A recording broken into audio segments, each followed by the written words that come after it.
Hey guys, so today I will be doing another top 20 ranking, and this is going to be of amplifier brands. So these are going to be brands that sell either integrated amplifiers, power amplifiers, preamplifiers, headphone amplifiers, or receivers.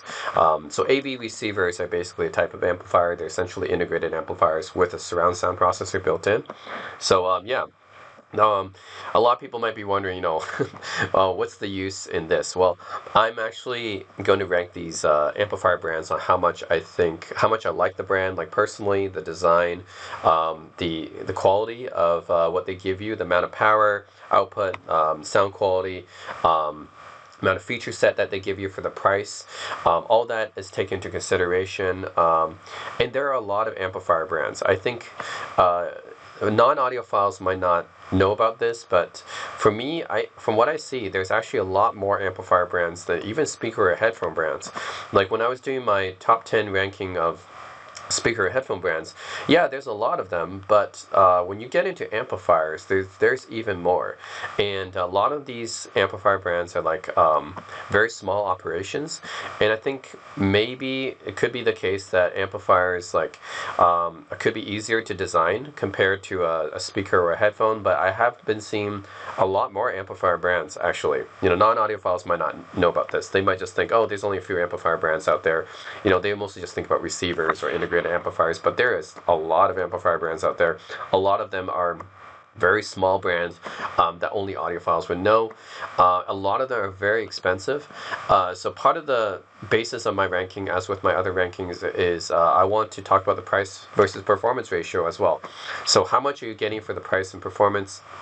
And yeah, the feature set, the design, the history of the brand. I had to take this all into consideration when doing this ranking. Okay, so yeah, these are all gonna be brands that focus. Doesn't have to be their main thing that they're selling, but at least somewhat focused on selling amplifiers, preamplifiers, power amplifiers, headphone amplifiers, and AV receivers.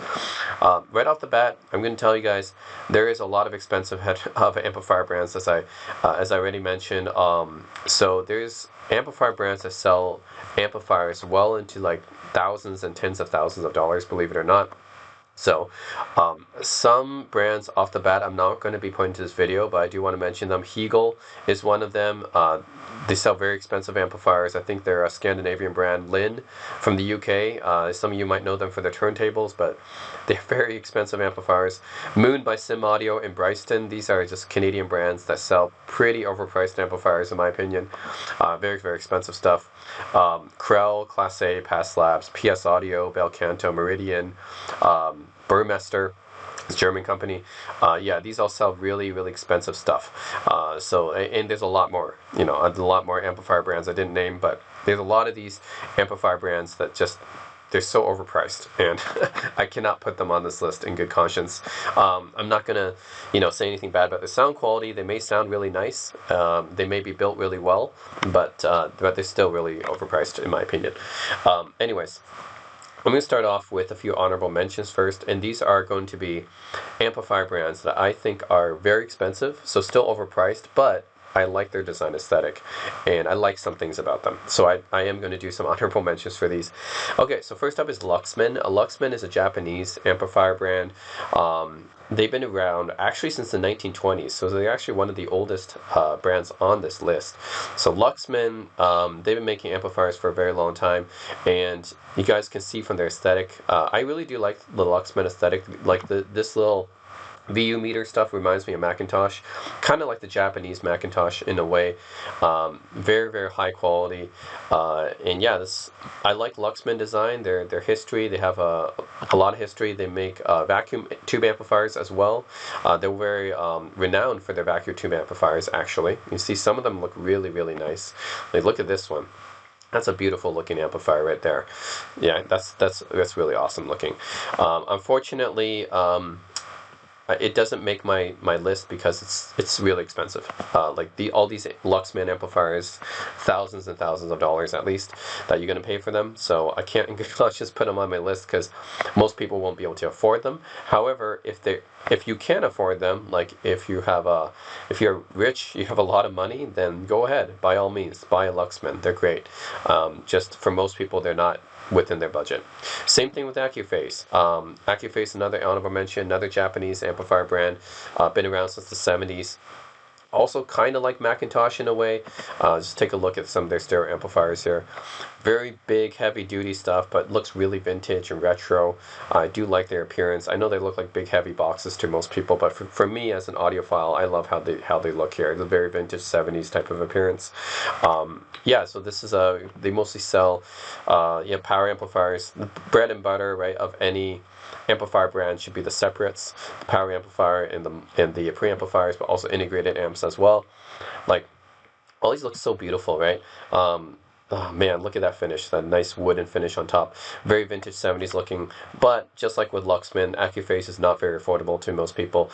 At least you're paying like $5,000 for an AccuPhase product. So in good conscience, I cannot put them on this list, but have to mention them because they do look great. And of course, I have to talk about Macintosh. Macintosh is one of the most famous amplifier brands for audiophiles. They have a long history dating back to the 1950s or late 40s. They're most famous for being the amplifiers that powered the Woodstock Festival, actually, the famous Woodstock Festival in 1969. But they're also very well known for their iconic design language. Mostly the blue VU meters that you see in all their products, that's very iconic. So yeah, I mean, just take a look at the typical Macintosh product here. You gotta have the blue VU meter aesthetic here. Yeah, this is what I'm talking about. The blue VU meter aesthetic, and a lot of Macintosh products have tubes in them, so they're very vintage, retro looking. So yeah, just a very beautiful looking piece of kit. Great quality. Sound quality is great, well designed and everything, but again, the reason why I can't have them on this list is because they're really freaking expensive. So all these amplifiers, oh man, $10,000, $20,000 probably, really expensive stuff. The entry level for Macintosh amplifier, yeah, you're looking at least like $5,000 at least. So again, not very affordable for most people, but for people who can afford a Macintosh, they love to show it off. But I do think they are a bit overpriced, even for their performance. You're buying it mostly based on the brand name and the aesthetic. So yeah, but I do have to mention them because they're kind of an iconic amplifier brand. All right, next up I have to mention Technics, another kind of iconic amplifier brand. So Technics is mostly well known for turntables. However, they do make amplifiers and network receivers and stuff. Really expensive stuff. So Technics is the high-end brand, the high-end audio label of Panasonic. For those of you guys who don't know, so they're Japanese. They were created in the 1960s, and they've kind of had a comeback recently, in the last 10 years. They weren't used for a long time. I think they didn't sell Technics stuff for a long time, and then they kind of just came back 10 years ago. Now they're selling stuff again. Yeah, if you look at their amplifiers, I mean, okay, even their cheapest one here is $2,900, and their kind of flagship model is $10,000 here. They also sell other hi-fi components. You can look at network players and stuff like that. Yeah, I mean, this one, okay, $2,000. I guess that's fairly affordable considering what a Technics is. But most of their stuff, their reference level stuff, is on the expensive side. Actually, this is actually probably one of their more affordable ones, but that's a CD player. If you're talking about amplifiers, yeah, I like Technics and I like their design language. It's kind of like reminiscent of a high-end Yamaha. However, unlike Yamaha, Technics does not make any really affordable stuff. So that's why I cannot really make this list again. If your amplifiers are going to be $2,000, $4,000, $5,000, yeah, I can't really put them on this list in good conscience. However, I do have to mention Technics because Technics is a pretty iconic audiophile brand from Panasonic. They've been around for a while, and they're mostly known for their direct drive turntables, but they do make really solid amplifiers too. They're just pretty expensive. And for the same price, I would probably go for an AccuPhase maybe, or Luxman, if we're talking about Japanese amplifiers. But still, Technics make good stuff, even if they are a bit overpriced. Lastly, I have to mention Nime Audio, a UK brand. Nime Audio is also fairly well known among audiophiles. They're known for their streaming amplifiers like the Unity series, and also their speakers like the Muso series. I've actually owned a Muso QB before, but the amplifiers are also pretty well renowned. So yeah, you have the Super Night 3, for example. I see this one used a lot in reviews. They have a pretty iconic design language. So Yeah, Nime along with Lin. Lin didn't quite make my honorable mentions, but Nime often pairs well with Lin stuff, especially Lin turntables like the Sondeck. But Nime is pretty much focused on amplification, so that's pretty much their bread and butter is their amplification. All their stuff is pretty expensive, just like the other brands here in the honorable mentions. So I can't put them on the list.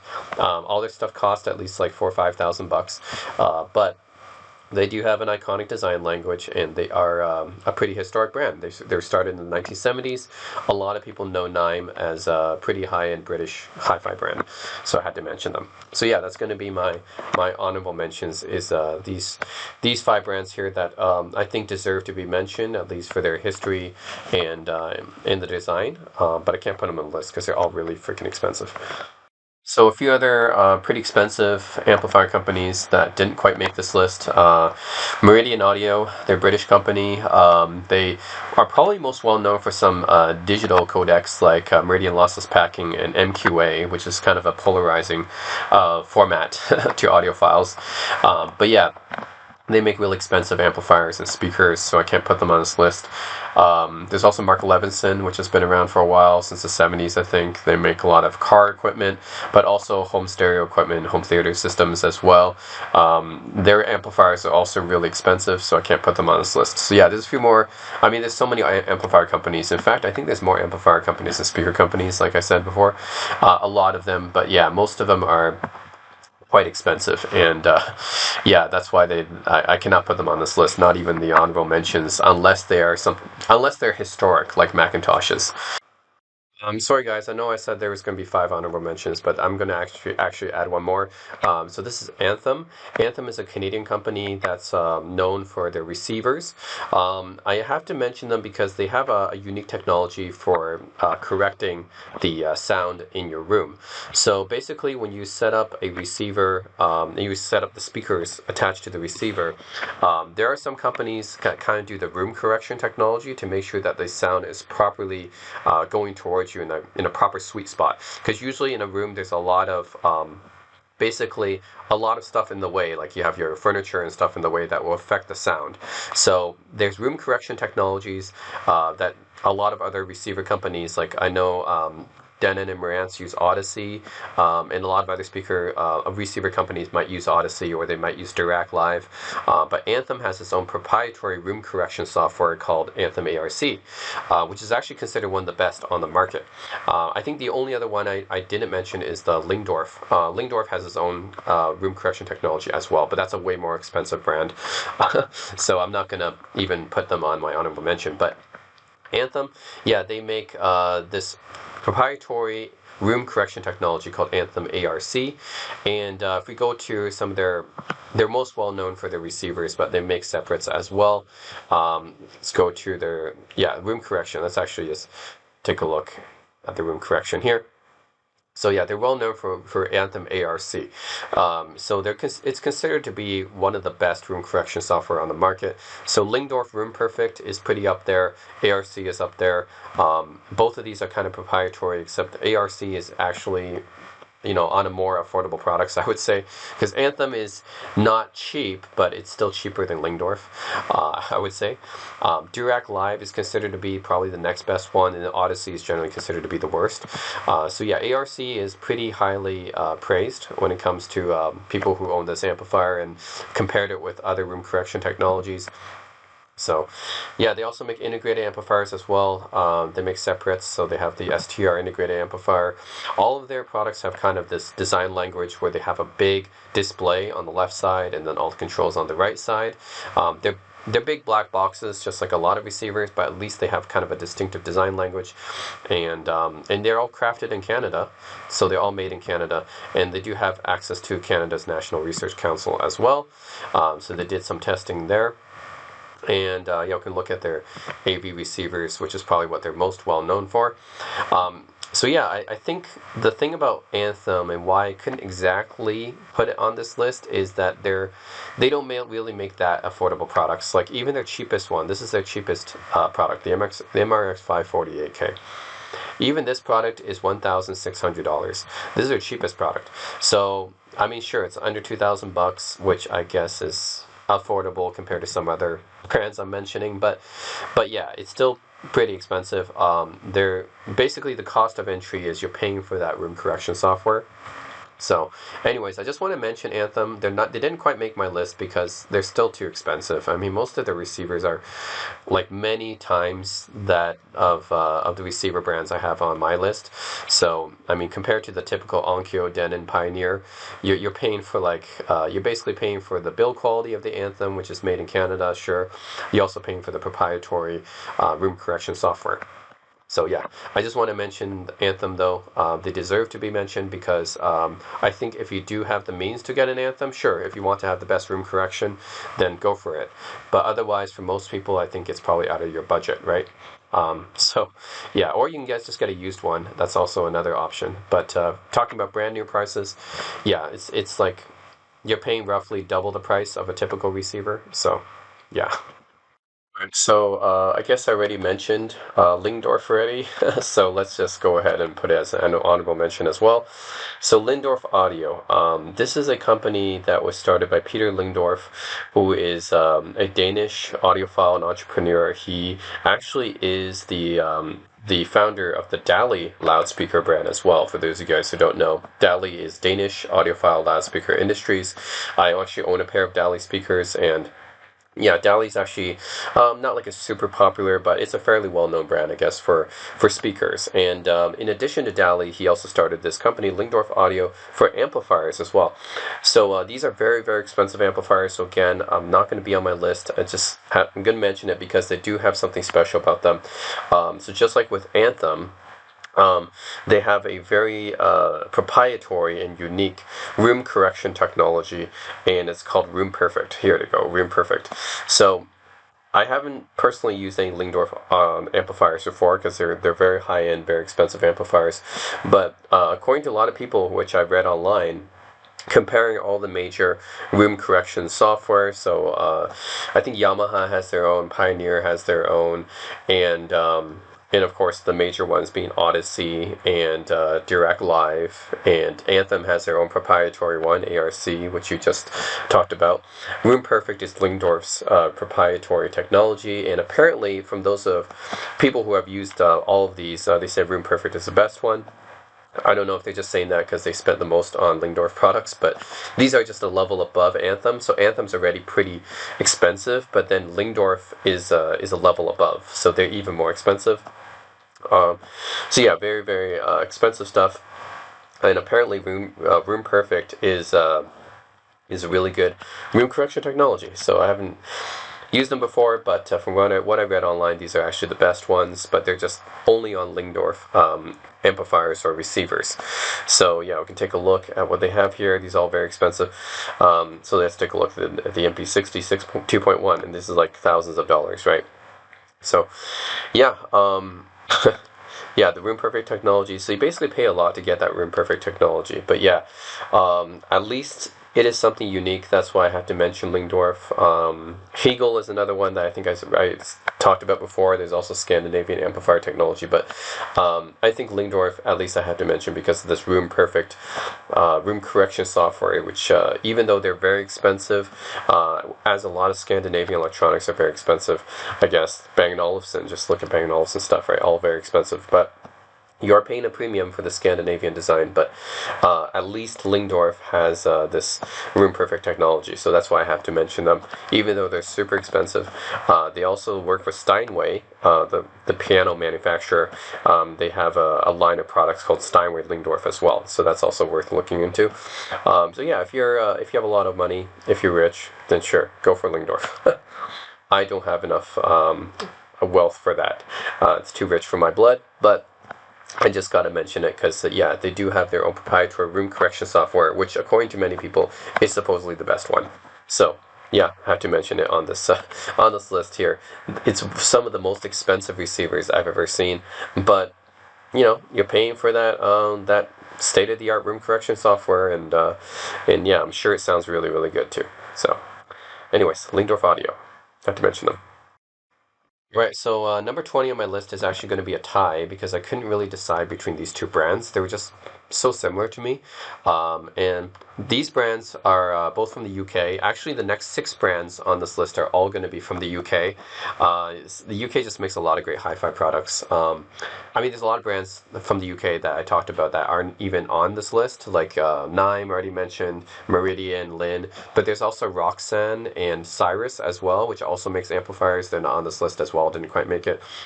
They're all really expensive brands. But yeah, I'm going to start off number 20 with Musical Fidelity, UK brand that was created in 1980s, and they make a bunch of integrated amplifiers, as well as they make turntables actually as well. I didn't realize that. Loudspeakers too. But yeah, this is their whole series, the New Vista, A1, M8. Yeah, you can see their whole series here. And they have some pretty high-end looking turntables as well, and loudspeakers. But we're going to focus on their amplifiers because that's pretty much their bread and butter. This is their flagship New Vista.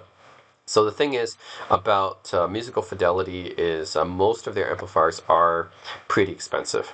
However, they still make this list because they do have an affordable option, I guess. So their M2 series, which is their cheapest options, yeah, this is actually sort of affordable. It's around $1,000. So still expensive, but it's more affordable compared to some of these other brands I listed. So yeah, it's okay. I mean, I've heard good stories about performance of Musical Fidelity. I've never owned an amp from Musical Fidelity, however, I heard a lot of good things about them. And yeah, most of their stuff is expensive, which is why they're kind of at the bottom of the list here. But they do have some affordable stuff like the M2 SI, so they do still just barely make this list. Also, I don't really like the design all that much. It looks very boring to me. But you know, I think for the performance that they give you, the sound quality, and having a large range of options, yeah, they barely make this list. So yeah, Musical Fidelity. Next up, tied for number 20 is Audiolab, also from the UK, also started in the 1980s, and it's pretty similar to Musical Fidelity, honestly. Like, just looking at the design, the design actually looks maybe a little bit more modern compared to Musical Fidelity's designs, but it's not like that different. And honestly, it's pretty much similar. Like, this is their flagship 9000A series, their flagship 9000 series. I mean, and yeah. Just like Musical Fidelity, they have mostly focused on the high end of things, but they do have more affordable products. Like the 6000A is probably their most affordable. Again, around $1,000, about the same as their as Musical Fidelity M2i. So these products are pretty competitive against each other. I couldn't really pick one because both of these brands are pretty similar to each other, honestly. They're both from the UK. They both started around the same time. They both have roughly the same product line. They roughly have the same performance as well. So, yeah, the only thing is maybe like Audiolab stuff might be a little bit more modern looking, but it's not that different, right? All I see is, okay, this one has like I don't know what kind of screen that is. It's an OLED screen or LED screen or something, but yeah, the Audiolab has a screen and the Musical Fidelity doesn't. That's really the only difference. But otherwise, they're pretty similar. They got pretty similar product categories here. They're very competitive against each other. So anyways, both of these brands are going to be tied for number 20. Yeah, I can't really choose one over the other. I think they're solid, as if you can get one. Most of their stuff is a bit expensive, but yeah, if you can get one, they're cheaper options. It's okay, I think. So yeah, Audiolab. All right, number 19 is going to be Arcam. Arcam not only makes integrated amplifiers, but also makes home cinema stuff as well. They've been around since the 70s, I believe. So yeah, Arcam is a bit cheaper than the Audiolab Musical Fidelity, but they still kind of compete around the same price range. So you're looking around $1,000, $2,000 around this price range. So take a look at, for example, the A15. Yeah, so for stuff about Arcam, I never really hear anything like, too bad about them or anything. They give you decent power, decent performance, just decent everything. They're not like really great at anything, but they're just decent level at everything. I also don't really like the design. I mean, it looks a little bit boring to me. I mean, just look at it.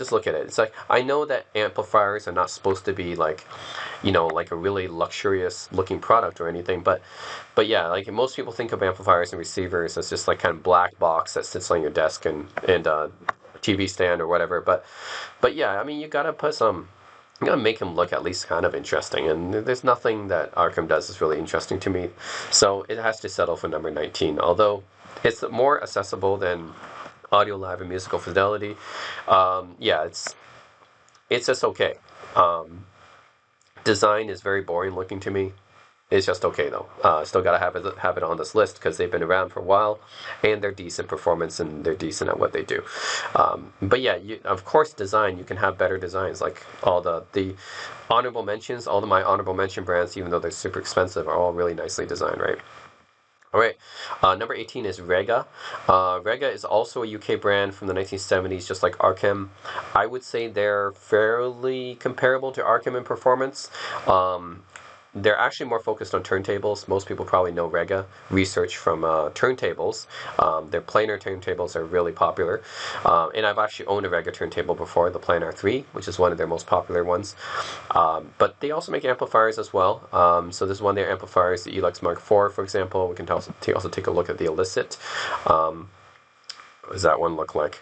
I think in general, from what I've seen here, their design seems to be a bit more modern looking than Arkham's. Like maybe like a little bit more sleeker looking than Arkham's. Like okay, these are Osiris. That's their flagship amplifier. Yeah, that looks really cool. Actually, I know this is probably very expensive, but that looks pretty cool. And even their like they have like cheaper stuff, the Brio and the IO and stuff. In general, they're pretty price competitive with Arkham. And yeah, like I think design-wise, I prefer them a little bit more over Arkham. I think that's why Rega I put a little bit higher. Otherwise, they're pretty comparable in performance to Arkham in terms of price-performance ratio. Pretty similar to Arkham. It's just that I like Rega's design a little bit better. Oh wait, number 16. Sorry. 17. Number 17 is Leak Audio. So Leak Audio is actually a very old brand. The actual brand name dates back to the 1930s. So they're one of the oldest brands in terms of the actual history.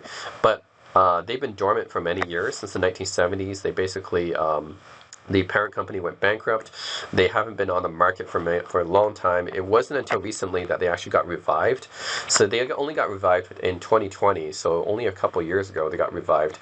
But I have to say I love their designs. I mean, look at this. The Stereo 230, Stereo 130. I actually owned the Stereo 130 before. I had some QA issues with it, but anyways, the design is great, and the feature set is pretty good as well. I mean, let's take a look at the Stereo 230. So this retails for around $2,000 or something. So it's expensive, but honestly, it's not that much more expensive than it's actually maybe around the same price as Rega or Arkham, actually. Except this is a way better looking. This is a way better looking design. It looks very vintage, especially with the walnut finish, and has a decent number of features as well. So it actually supports optical, Bluetooth, everything, HDMI. Obviously, it supports a lot of stuff. So this can actually be a receiver, I guess, since it supports HDMI, yeah, ARC connectivity. So that's pretty cool. But yeah, I think mostly Leak I'd rank higher than the other British brands just because their design language. I really love it. So. Yeah, I actually owned one before. The only thing about Leak is that I like their design, I like their feature set. I think they could work a little bit more on their quality control because I've had some issues. I had the Stereo 130 before, but I had some issues with it. Basically, the left channel eventually became unusable because, like, as I turn up the volume, the left channel just wouldn't output any power, and I had to turn up the volume to like very close to the max in order for the left channel to output some volume. So there's some QC issues going on here. Yeah, I think that's because like this isn't actually made in the UK. This is it's a British company and a British heritage, but I think they're made in Asia probably. So yeah, they look really nice, but I think their quality control could be better. So yeah, there could be better performing amplifiers for the price as well. But yeah, I think overall it's a decent option, especially if you like the look. If you like the vintage look, pairs well with the Wharfdale, pairs well with the Klipsch, that kind of mid-century look. Yeah, just really love the design of the Leak, so they have to be on this list. All right, number 16 is iFi. iFi is another British company that actually, compared to the other companies on this list, yeah, this company doesn't really make many integrated or power amplifiers. Instead, they focus on headphone amplifiers. So, and DACs. So the Zen DAC is really popular, but we're going to focus on amplifiers in this video. So I'm looking at the headphone amp here, the Zencan. So iFi, their stuff is generally, they make a lot of dongle DACs as well. So I think they're probably most well known for their DACs, actually. But they make some pretty decent headphone amplifiers as well, and they're not too expensive. They're generally considered, fairly good value for the price. You can find them for around, say around like $300, maybe $400, around this price range. So like maybe $500 and under, you can generally find a lot of iFi stuff. I know the name sounds like a Chinese brand, but it's not Chinese. I know if you just think of the iFi name, you think, oh, that must be a Chinese brand, right? It's like a iFi. That's like, is that an Apple, accessory, the Apple company, like rip-off or something like that? No, it's actually a legit UK brand. They use pretty high quality components in their stuff. But yeah, just in general, I think that they're pretty decent quality. I think that there could be better price to performance ratio if you look at the Chinese brands. Actually, they don't really compete with Chinese brands, Chinese hi-fi brands, in terms of price performance, but their design is pretty iconic. They always have this nice little shape right here. They're very portable. All their stuff is small, so you can easily put them on your desk somewhere. I think they're a lot of people like their DACs and headphone amps. So yeah, pretty decent. Right now, there's going to be a bunch of Chinese brands coming up. So number 15, there's another tie. I'm sorry, I have two ties on my list, but they are really quite close to each other. So they're both Chinese brands. One is X Duo.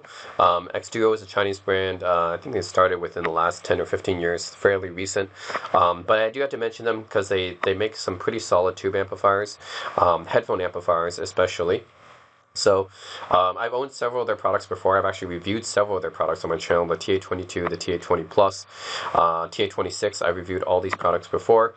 All very solid products. The trademark of X Duo is kind of their industrial looking kind of enclosures right here, very solid aluminum, and they look really nice. I mean, if you're into tube amplifiers, I have no hesitation recommending X Duo because X Duo is probably one of the most affordable companies that you can get right now for tube amplifiers.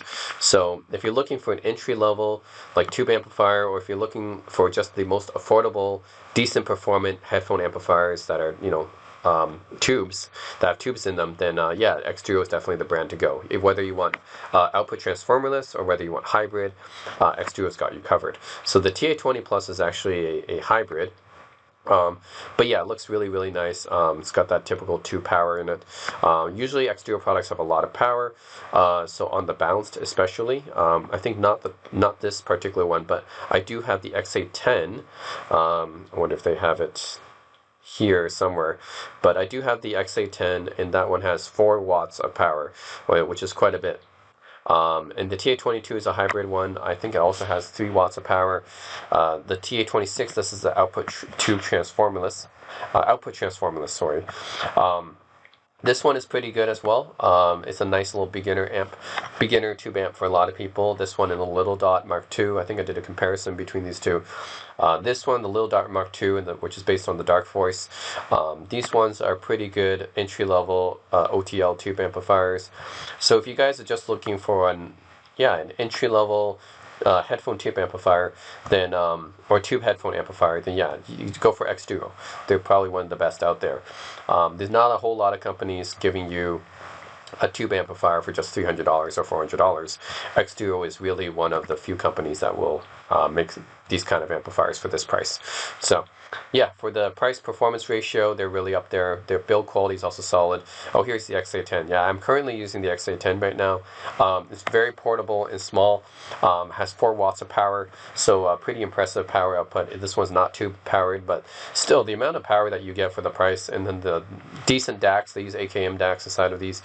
Some of these use ESS DACs, some use AKM, but you get a pretty good components, high quality Japanese capacitors and stuff like that. So in general, I think price performance ratio X Duo is pretty high up there. And also tied for number 15, I also have to mention is Topping, another Chinese company, very well respected among audiophile circles, especially for their measurements. Very well measuring headphone amplifiers that give you a lot of power for the price. If you're just looking for good power for the price, good price performance ratio, Topping is also a good option as well. The only thing about topping is, compared to X Duo, they're not quite as unique in terms of design. I mean, X Duo has the tube thing going for them, right? They have a bunch of tube amplifiers. Also, their design language is pretty consistent and iconic. Topping, yeah, it's a little bit more like generic looking, I think, in terms of the design. It looks more generic to me, but you can't argue with the results. A lot of people love topping amplifiers. I never actually owned one before, but a lot of people rave about them online. They have a lot of features. Good DAC, good specs. They give you a good power performance for the price. Yeah.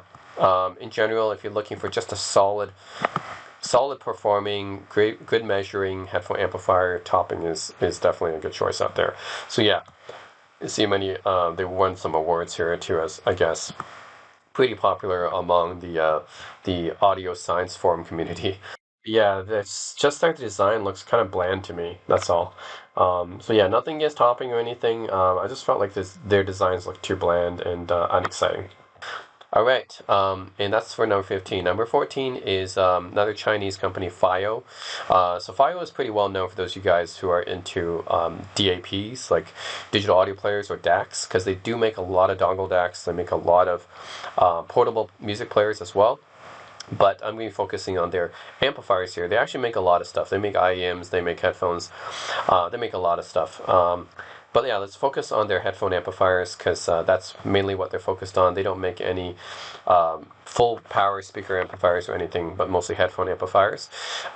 This one being their most recent, I think the K9 AKM. They give you really good specs, really good DAC here. This is the AKM flagship DAC. Pretty nice amplifier. I like the THX AAA 788 Plus. It's a very solid amplifier. Very low noise, very black background out of that. I remember trying the drop THX 789 and being quite impressed with that amplifier. Haven't tried this DAC actually, but this is the new flagship AK4499EX. I've only tried the AK4493. So this one should be even better. This is the newest DAC by Asahi Kasei, Japanese DAC company. So yeah, FIO usually puts the latest parts, great components, very solid performance, a lot of features. They usually give you a lot of connectivity and everything, and they give it to you all at a very low price. So they give you some of the best value on the market. So currently I own a FIO KA5 dongle DAC, and I used to own a K7 as well. All very high performant for the price. I think you get a lot for what you pay for. Usually get a lot of features, good DAC, good specs, good power, and you're usually at the price that's a fraction of what the competitors are charging. So for example, if you compare it to a Burson headphone amplifier, this is like a fraction of the cost of a Burson. So it'll give you just as good performance in my opinion. Their design language isn't that great. They're not exactly built with the same quality parts as X Duo. So these are mostly like plastic usually. But hey, for the amount that you get inside of it, I think if you just care about the internals, then FIO does give you a lot. So I had to put FIO on this list. It just price performance ratio is out of this world. All right. The next we have number 13 is Parasound. Parasound is an American company.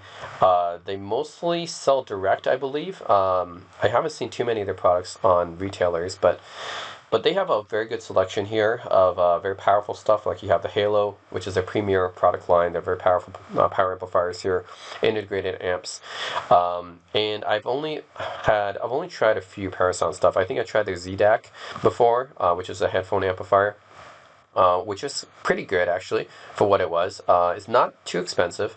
So Parasound stuff, yes, their Halo stuff can be expensive, but they also make much more affordable stuff as well. The Z stuff, for example, I think it's reasonably affordable, under $1,000. So yeah, they do make some like stuff in the more affordable category. It's not like exactly cheap or anything. They're built really well. They're highly performant. And yeah, in general, I think the Parasound is a company that's pretty transparent about what they give you. So yeah, they have phono preamps here, integrated amplifier and DAC. Yeah, this is the new Classic 200. All their products have this kind of pretty industrial looking design language, I would say. They're built really well, but they just kind of look like black boxes. They do give you a lot of features here, a lot of technology. which is good. And I think you do get what you pay for the price. So Parasound is a pretty decent option. They wouldn't be the best price to performance, and they're not like the best looking amplifiers or anything. They look very boring, but they're a very solid choice throughout, I think. All right, number 12 is going to be Emotiva. So Emotiva is also American amplifier. They also sell direct, so they don't really sell through retailers. However, just like FiO and I guess some of Parasound stuff, Emotiva gives you really good value. So the price to performance ratio of Emotiva is pretty good. Some of their stuff can be like, this one's over 2,000, this one's 3,000. Some of their stuff can be on the expensive side, but just like with Parasound, they make some more affordable products under $1,000 as well, and usually very highly performant for the price. So they don't just make amplifiers, they make speakers. They also make, I think, a headphone as well and some DACs, but they're mostly well known for their amplifiers, and I have no hesitation recommending Emotiva to people because they generally give you a lot of good power, good specs for the price, right? Like this is 160 watts RMS per channel. That's a lot. 160 watts RMS for what, $700? Pretty good. I mean, there's actually brands even higher up on this list that will not give you that much for that price. If you're just looking at pure power for the price, Emotiva will give you a lot. The only thing I have with Emotiva is that they look kind of boring, and they don't really have a good design language, in my opinion. They're just kind of boring black boxes. Kind of like, even Parasound, though, I think looks a little bit better than Emotiva. Emotiva has like the most boring looking amplifiers. So I don't like their design language as much. Also, like, a lot of people might not care about the history of this brand because they don't really have a colorful history. Like, they don't have the history of Macintosh or Leak even. So yeah, they don't have that attached to them. They don't have that heritage. But, overall, I think if you're just looking for bang for the buck, yeah, Emotiva is one of the best. If you look for headphone amplifiers, FiO, for bang for the buck, I think FiO is the best for the headphone amplifier. If you're looking for power amplifiers, bang for the buck, Emotiva is pretty much the best you can do, I think. All right, and then ending off with number 11, we're going to go to Cayenne. It's a Chinese amplifier brand. They also make DAPs as well, which are audio players. But I would say they're known for their DAPs, but I think I'm going to focus on their amplifiers because they're fairly known for their amplifiers as well, especially their tube amplifiers. So Cayenne, as a Chinese brand, just like X Duo, they focus on tube amplifiers, but unlike X Duo, they focus on the high end. So they have some pretty expensive tube amplifiers here. So yeah, like stuff that will compete with anything from Macintosh to Prima Luna, or any other tube amplifier brand you want to think of. Cayenne will compete with them with very high quality components, high quality parts. Cayenne will compete with the best of them, and they are expensive. But I will say one thing. I know being expensive usually excludes you from my list, but with Cayenne's case, I actually do think that they give you a lot for what you pay for. So they don't actually charge you as much as a lot of the brands I listed before. So the thing is about Cayenne is that compared to, say, a Luxman or compared to, say, a Macintosh, it is still cheaper than a Luxman or a Macintosh. So it's cheaper than those brands. It's still going to be a couple $1,000 for one of these tube amplifiers, but overall, I think if you were to get the same tube amplifier from a brand like Luxman or Macintosh, it will be a lot more. So you can actually get a Cayenne tube amplifier for less than $2,000, which I think is okay.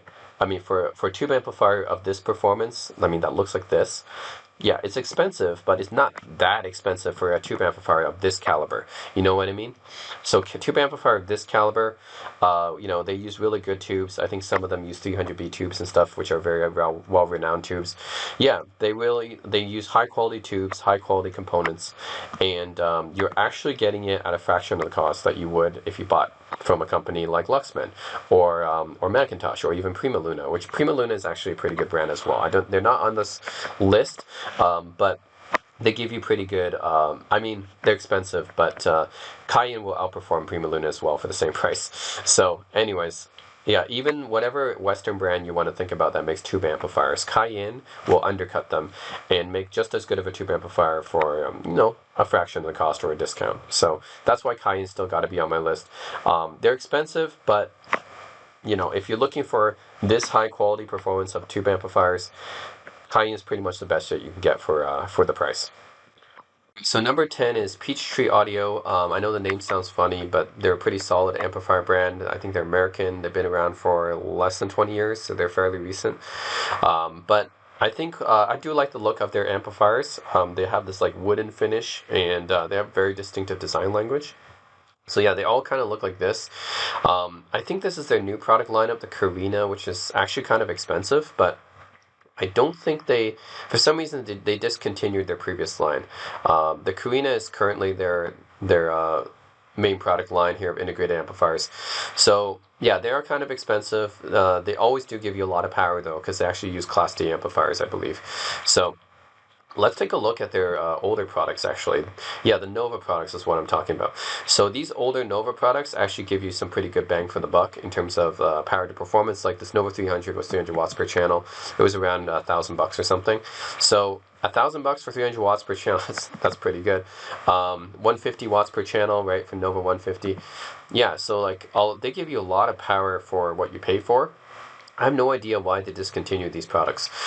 These were considered to be pretty high value, high performance products. So you got a decent ESS Saber DAC, you have 500 watts per channel. Like, I think Peachtree Audio, just for the amount of power that you get for the price that you pay, is usually pretty good. But I don't know about the newer products. It seems like their newer products, they went a little bit higher end. So yeah, you can look at this 150 here, which is $1,400, 150 watts per channel. Oh, that's actually pretty good amount of power, even for $1,400. Considering that, like for other amplifier brands, let's take Cambridge Audio for instance, you're paying around $1,000 for what, 60 watts per channel. Here, $1,400, you got 150 watts per channel. So you're still getting a lot for what you pay for, and I do like their design language. So yeah, I do have to mention Peachtree Audio. I think that they're pretty solid. So that would be number 10 on my list. Number 9 on my list is NAD.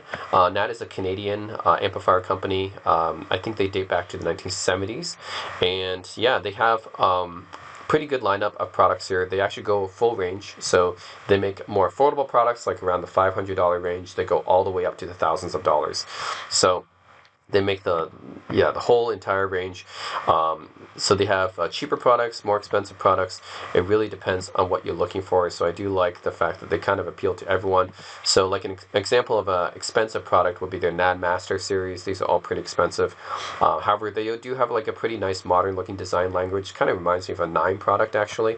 They come with Dirac Live. I already talked about room correction software a little bit earlier. It comes with Dirac Live, which is generally considered better than Odyssey. Yeah, I think all their stuff is generally considered pretty nicely performant for the price.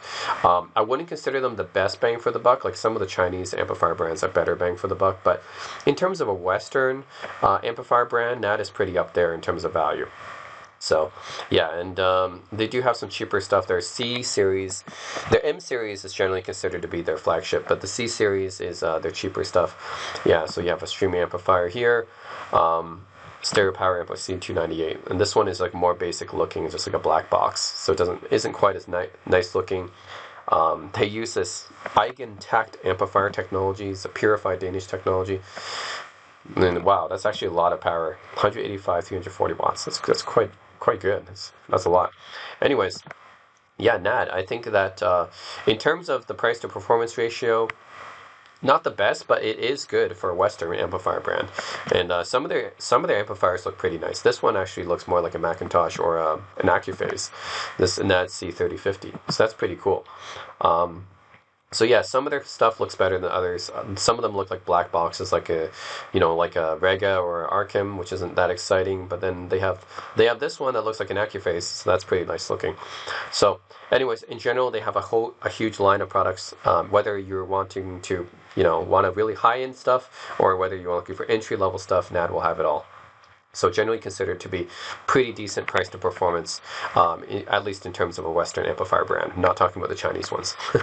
Yeah, it's very hard for a Western brand to compete with Chinese when it comes to price performance ratio, but NAD is definitely up there. So yeah, it's number 9. Number 8 is going to be Cambridge Audio, which I put this pretty similar to NAD in terms of price to performance ratio. Honestly, Cambridge is a British company. They date back to 1960s or 70s, I think, late 60s, early 70s. But yeah, I like Cambridge. I like their design language. I like their design language a little bit better than NAD. So NAD is mostly about the black boxes here. Some of their designs look cool, but yeah, they have a lot of these black boxes, which I don't really like. Cambridge at least has more of this like Apple-like aluminum finish, right? So that's a little bit more industrial looking, but also looks very, very solid as well. All this aluminum finish, and I've owned several Cambridge audio stuff too, mostly their phono preamps. So I've owned their Alva Solo and Alva Duo phono preamps, but they also make lots of good network players as well, like the CXN, integrated amplifiers like the CXA series. So take a look at their CXA 81, for example. You have the typical Cambridge audio design language. Their products are always very industrial looking, but in my opinion, I think they still look good. They're very sleek looking, simplistic, kind of minimalistic design language. I do like the fact that on the back of most Cambridge audio products, they have two sets of labels. One so that you're actually the one that's actually upside down, and that's so that you can actually see it better when you're reaching over from the top. So I like that. So if you look at the, usually the back of Cambridge audio amplifiers, yeah, the labels will have an upside down version. They'll have like a right side up version. They'll have an upside down version. That's so that you can kind of read it from the other side when you're actually changing out stuff, when you're reaching over the amplifier to change out cables or something. I think that's a pretty nice touch. Something that's pretty unique to Cambridge, actually. They have some pretty nice looking stuff too, like with interfaces, like the Evo series. This being their DeLorean edition. I didn't know they had that. But yeah, this is pretty comparable to a Naimu Niti, but it's cheaper than a Naimu Niti. So I think in general, Cambridge Audio, for sure, the price to performance is better than a Nime. It's better than a lot of the British brands I talked about earlier. So in terms of being a British brand, I think Cambridge Audio is one of the best in terms of price to performance. So like I said, not a lot of Western brands with good price to performance ratios, but NAD and Cambridge Audio are pretty up there. They're both pretty good. So yeah, that's why I had to, I put it a little bit higher than NAD, even though they kind of compete with NAD. Yeah, they have like expensive stuff like this. So they do compete with NAD pretty directly, but I like Cambridge's design audio a little bit better than NAD's. And then after Cambridge, we have another Western company that has really good price to performance ratio, surprisingly good, and that's Shit Audio. Shit Audio is a California company, so they're from the US. I think they were started roughly in the last 20 years, so they're not that old of a company. Like they don't have as much heritage as NAD or Cambridge, but they do give you really good price to performance. So what I like about Shit is that they're very no nonsense. Like all their products you can see listed on the side here, and they just tell you what it does. They tell you the specs, and they tell you what it's not. They tell you what it is. So it's very, very simple. They're very transparent about stuff. Looks like they have the Valley 3 now, which is their upgraded headphone amp. So you can tell from the prices here, they do have a range of affordable stuff all the way to more expensive stuff. None of their stuff is that expensive, so none of them really go over $2,000. Even their most of their stuff is below 1,000, honestly. So you can get most of Shit products under 1,000, and they perform very well for their price. They give you good specs, good DACs, good components.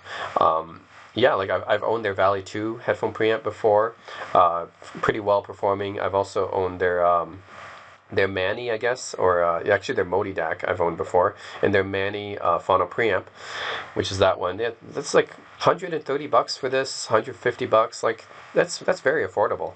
So I like Shit's price to performance ratio. I think the really impressive part about Shit though is that they're designed and built in the USA for the most part. So almost all their products are actually built in America. They're built in the USA for this price. I mean, just look at this, $130. It's designed and built in Texas. Just tell me what other electronic product can you find that's $130 that's actually built in the USA? Like, it's so hard to find, right? So Shit is just pretty impressive. The price to performance ratio and the fact that they're all made in the US for a very reasonable price. So yeah, I had to put them on here. So yeah, Shit Audio is going to be, this is basically my number 7 on my list. Yeah, number 7. Okay, number 6 is going to be Onkyo. So Onkyo is a Japanese receiver company, and actually just FY, all the rest of the companies on this list are all going to be Japanese receiver companies. Um, yeah, Onkyo is a Japanese receiver company. They make mostly receivers, but also some integrated amps as well. And the reason why I have receiver companies so high on my list is because they give you a lot of price to performance. So when you buy a receiver, you're essentially buying an integrated amplifier that also has a surround sound processor and a DAC built in. Some of them have headphone amps built in as well. So they just give you a ton of stuff for the price. So that's why receiver companies, especially affordable receiver companies like Onkyo, are going to be pretty high on my list. So, yeah, so let's see. Onkyo has been around for a while. I think they've at least been around since the 70s, I think. So, yeah, they've been around for a while. They're not to be confused with Denon. Denon is actually a separate company, but if you look up Onkyo, you'll actually see the name Onkyo Denon, but they have nothing, they're not related to Denon. That's another company. This one has, they have their own room correction software, AccuEQ, which is honestly not as good, I don't think, as the other ones. But yeah, they give you a lot of features for the price. This one actually has some clip stuff built in, which is cool. aka 4K, Bluetooth, give you a lot of performance and features for the price. So in general, I like Onkyo. They generally compete in the entry level to mid range, I would say. So most of the receivers are under $1,000. I don't think you'll really find any Onkyo stuff above 1,000. They're generally considered to be pretty good for the price to performance ratio, especially if you're looking for receivers. So yeah, Japanese technical precision indeed. They've been doing it for decades, and yeah, generally I think Onkyo is fairly solid.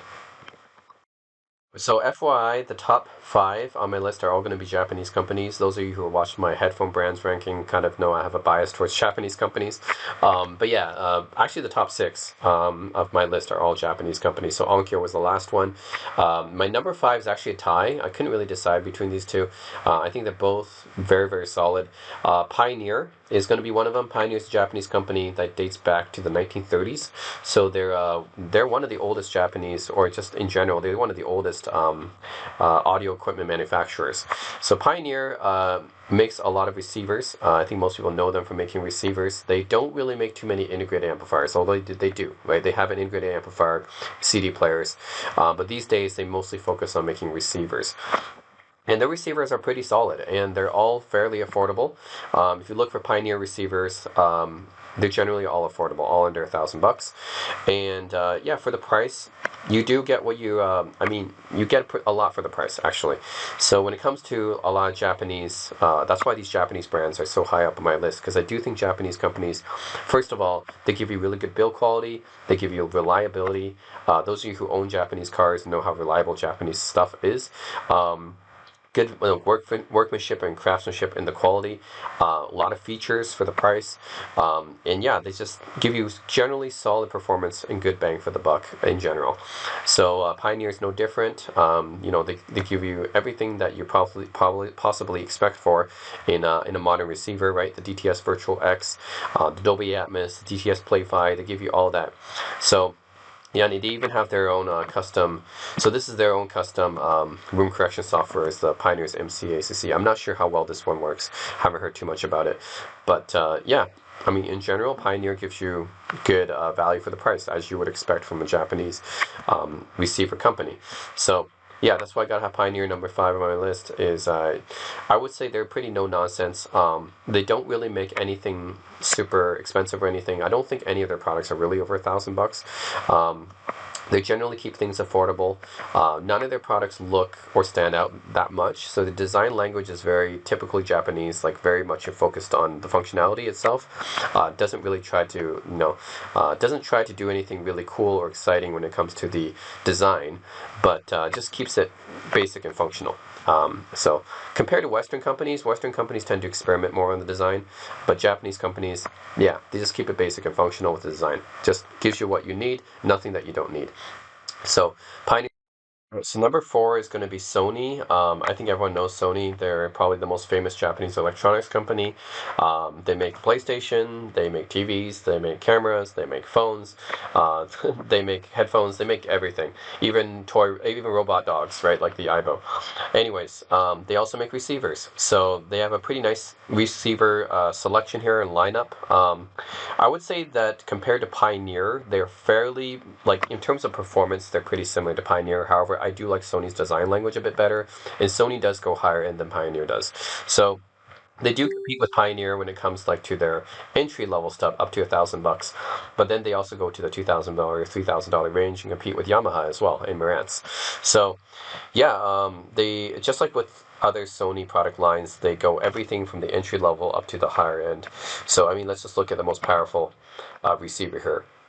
$3,000 receiver. So you got 13 channels, AKU support, all the latest codecs and everything, of course. I do like Sony's design language. They give you a lot of buttons in here. I think this is just how Japanese usually is. They give you a lot of control. However, I think, yeah, what's interesting here, it thinks. I think this is like under some hood or something like that. Yeah, it's interesting. Okay, this might be under some lid or some flap. It looks like, but yeah, they give you a lot of buttons, a lot of control here. I always like Sony's design language. I found like Sony's design is classic, is vintage, very Japanese aesthetic. Reminds me of the '80s because like Sony made a lot of iconic stuff in the '80s.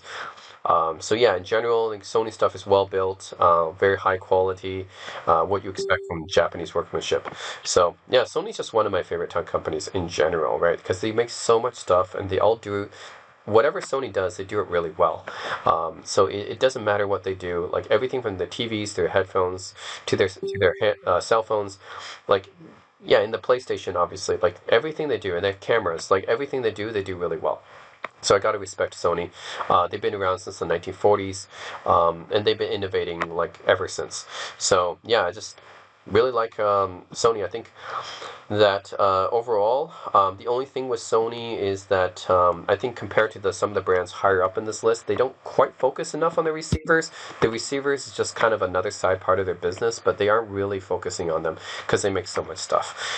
Whereas the other brands that are higher up on this list are going to be more focused on amplifiers. But Sony is just amplifiers is just one part of their business, right? So I think that's the one thing that kind of hurts them. They aren't exactly, as focused on the amplifiers, but yeah, they have some pretty high end stuff, as you can see. They're all built really well and designed really well. So yeah, that's Sony number four. Number three is going to be Rotel, another Japanese company. They're actually a family-run Japanese company. They've been around since the 1960s, and actually, they're not a receiver company compared to some of the other companies I've been listing. Yeah, they're more focused on integrated amplifiers and separates. So yeah, compared to some of the other companies, they're not as into like home theater receiver stuff, but they make some pretty nice quality, high quality separates.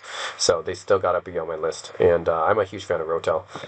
So I actually own a few of their integrateds before. I currently own the A12. It's a very nice integrated amplifier, and I used to own the RA5072, which is a pretty beast of an integrated amp, as you can see. So when it comes to Rotel stuff, what I find is, just like other Japanese companies, they focus, in terms of appearance, they focus on the functionality. So they give you a lot of functions. You see a lot of buttons and stuff. They give you just a lot of control, a lot of buttons and control, a lot of features. When it comes to Western companies, sometimes I find like they dumb it down way too much, where they try to make it too simplistic, where they're leaving out a lot of stuff and it makes you hard to control. So I think with Western companies, they just basically give you either like a big display where you can do everything, or they just give you minimal amount of buttons and just expect you to control it all with an app or something.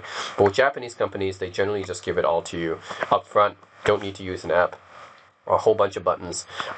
Although I can see why it can be a little bit too much for some people. They operate kind of in the I want to say they're entry level, they're kind of mid range to high end. So they do have high end stuff like this stuff, the RB series, DT series, the Tribute series. I think they have the Michi series actually is what I'm talking about. Yeah, so they have pretty high end stuff. Yeah, the Michi series is basically their highest end stuff. So if we go to the Michi series, this is basically their high end, and this is where they would compete with very high-end amplifiers. So we're talking about the Macintosh level. We're talking about the high-end Yamahas, the Technics, Accuphase, the high-end Marantz stuff. This is really where Rotel is competing in here. So they do have this stuff. For the people who want to go higher end, then they have the Michi series. But for people who want to, just go with more affordable, all of these amplifiers here, most of them are $1,000 to $2,000. So not cheap, but not too unaffordable either. Let's take a look at the RA1572, for example. This one I had before. Yeah, I mean, it looks really boxy. I know it looks like very industrial looking, but it is built really well. They custom designed their transformers and the transformers and everything. Use very high quality components. Give you a decent amount of power. Actually, this one gives you that's the consumption. 200 watts per channel. That's pretty good. 120 watts continuous. So, decent amount of power that you get for the price. It's not competing with Emotiva though, when it gives you the power for the price, but it will give you a decent amount of power for the price, and very solidly built and a lot of functionality. I think my Rotel is one of the only brands I know that I've used actually that can give me two sets of speaker terminals, meaning I can drive two sets of speakers just out of this amplifier, which is pretty impressive, right? I only paid less than $1,000 for this A12, but I can drive two sets of speakers from it. It's really impressive.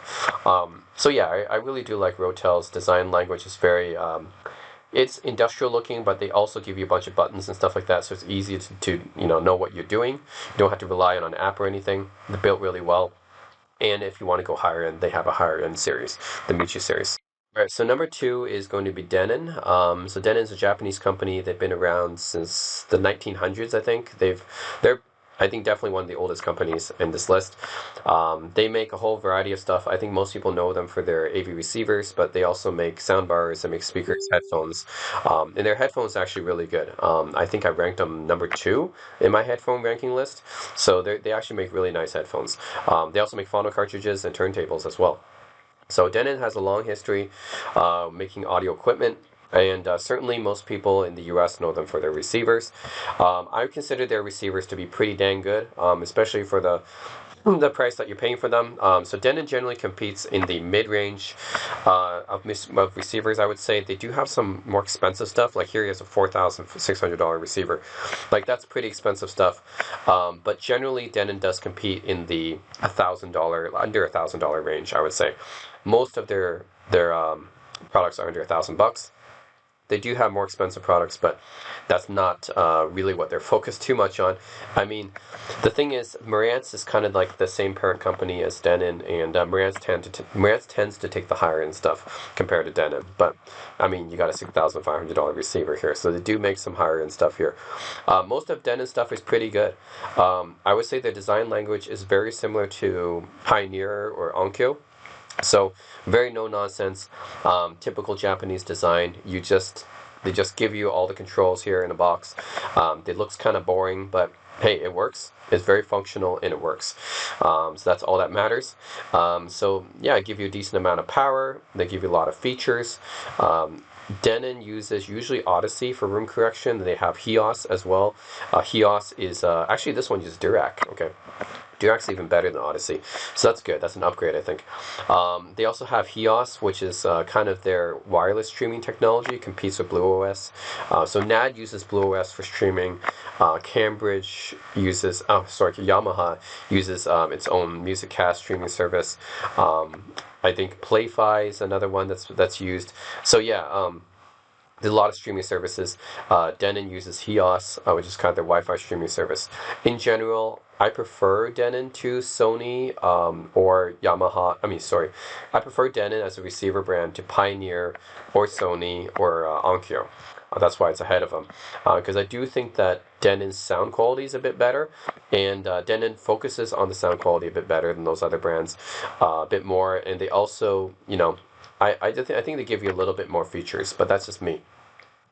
Design-wise, I think it's pretty much similar to, typical, it's not that different than a Sony or Onkyo or Pioneer, but they do compete in a higher range than Pioneer and Onkyo do, and they do give you a few more features in that higher range, and I do think that they focus on the sound quality a bit more than Pioneer and Onkyo does, and maybe even Sony. So I think that's why I have it ranked higher, is mostly the fact that I associate Denon with higher sound quality. So yeah, compared to Pioneer or Onkyo or Sony, sure the design looks pretty much similar, the feature set might be even similar, but I do think that the Denon's performance and sound quality is a little bit better. So that's why I have them ranked a little bit higher. So anyways, Denon at number 2. And actually, for number 1, it's really tough. It's really tough. I think I had to put it as a tie here. I know it's weird to have a tie for a number 1, but I go back and forth between these two brands a lot. They're both really nice brands for amplifiers. So Marantz is kind of the higher end brand of Denon. I guess they have the same parent company. Marantz competes more in the higher end. So Marantz is originally not a Japanese company; they're a U.S. company. They were founded in the 1950s, I believe, and historically they're a very important brand for audio. They're making hi-fi components for decades, for a long time. Sometime in the 1970s, the Japanese actually took over this brand, and now it's considered to be a Japanese brand. And they're kind of like an iconic brand when it comes to hi-fi equipment, because they've been around for such a long time. They made a lot of great amplifiers. So they're well known for both their amplifiers. They're equally well known, I would say, for the amplifiers and their receivers. So like I said, compared to Denon and compared to Pioneer and even Sony, Marantz competes in an even higher space. So their cheapest stuff usually is around $1,000, and it just goes up from there.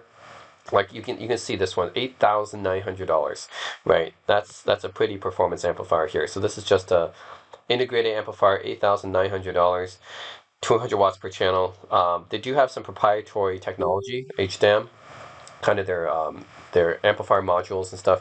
They have a lot of technology in it.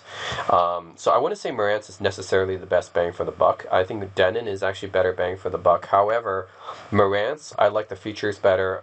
It's generally like a more prestigious brand. The design is definitely a lot better than Denon, and they have more technologies inside. So you are paying more, but you are getting more for what you pay for as well. So with Denon, you have a house sound. So Marantz has a house sound that tends to be on the warm side. So that's what Denon's kind of known for sounding a little bit warmer, more analog sounding. So they do have a house sound. And of course, being a Japanese brand, very good quality and high reliability. My home receiver is actually a Marantz. I have the Cinema 60. So we can take a look at their... they make a variety of products. We can take a look at their receivers actually. So yeah, they make AV receivers, AV separates. Take a look at their receivers. Yeah, so the Cinema 60 is what I have, which is $1,700. I got it for less, but it goes all the way to Cinema 30, which is $4,500. So all their design language seems to be pretty classy looking in my opinion. So I really do like Marantz's design language, very classy looking. Take a look at their separates as well. Yeah, so $7,000. I mean, wow, right? 16 channel amp over 200 watts custom amplifier module. So you can tell Marantz goes pretty high end. They're one of the highest end Japanese brands. They're pretty competitive with Technics, I would say, and maybe Accuphase and Luxman. Although Accuphase and Luxman and Technics go up even higher, but Marantz is pretty competitive up there. They have some pretty high end stuff. But at the same time, I would say their cheapest being around $1,000.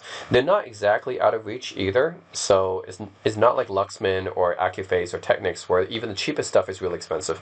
But Marantz does have some stuff that's within reach. So like $1,000 is within reach, right? So that's why I still have Marantz higher. Yes, they are a high-end amplifier brand, but their stuff is actually within reach to some people for their lower-end stuff. And I love their design language. I like the fact that their house sound is pretty good. I like their house sound. It's pretty warm sounding.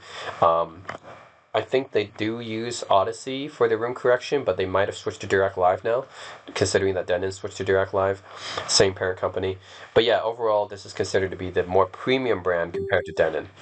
And you do get what you pay for. I mean, they have a lot more technology than Denon does and looks a lot nicer. So it's a very highly crafted.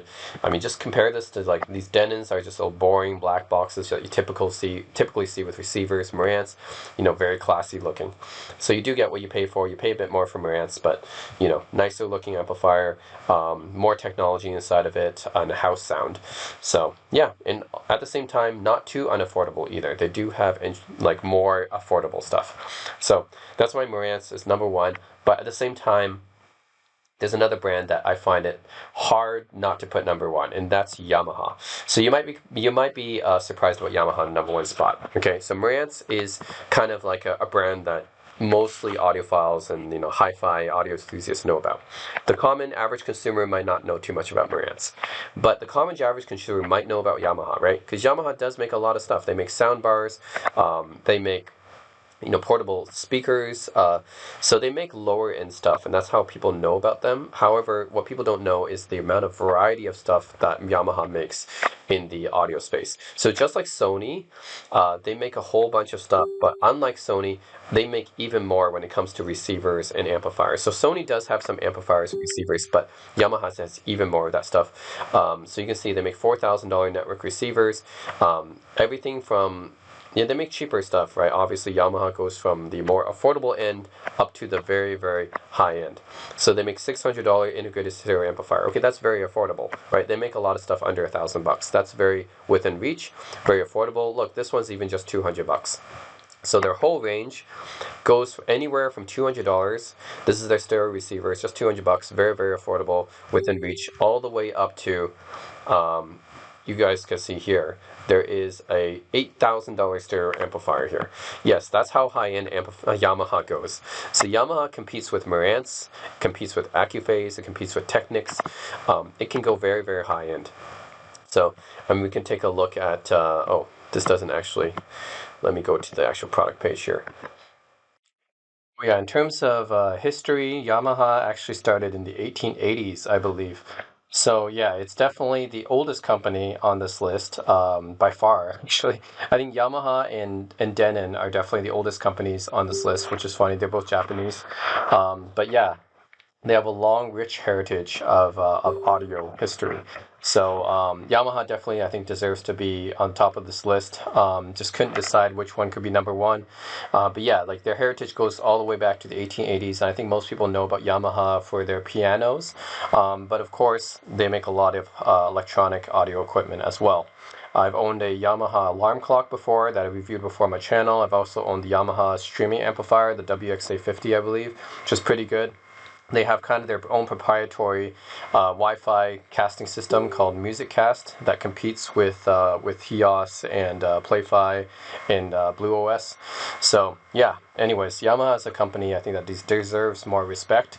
So yeah, they have a very long history of innovation and making a whole variety of audio products. So that's why I think Yamaha definitely deserves to be near the top of this list.